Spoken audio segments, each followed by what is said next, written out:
If Outlook is showing the error that it cannot connect to the server, don't worry, because in this video, I'm going to walk you through the quickest fixes step by step.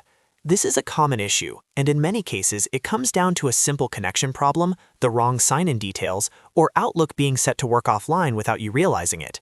The good news is that you can usually fix it in just a few minutes. If this tutorial helps, please hit the like button and subscribe for more easy tech fixes just like this. All right, let's get into it. The first thing you want to do is check your internet connection. Open a web browser and make sure you can load a few websites properly. If your internet is weak, disconnected, or unstable, Outlook may not be able to reach the mail server at all. If needed, reconnect to Wi-Fi, restart your router, or switch to a different network, and then try Outlook again. Next, make sure your login credentials are correct.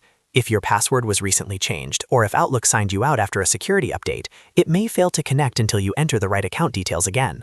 Double-check your email address and password, and sign in again if Outlook prompts you to do so. Once that is done, the next thing to check is whether Outlook is set to work offline. This is one of the most common reasons for this error, especially in the new Outlook interface. To check this, click the gear icon in the top right corner of the window. From there, go into General, then look for the Offline section.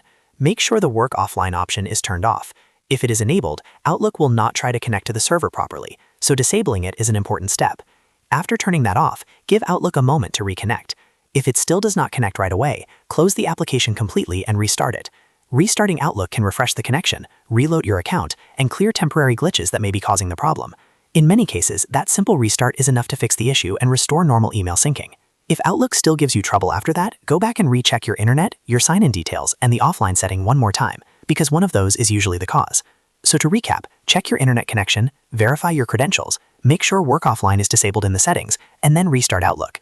That sequence solves the error for most users. If this video helped you out, please remember to like, subscribe, and turn on notifications for more quick Outlook and Windows troubleshooting tips. Thanks for watching, and I'll see you in the next one.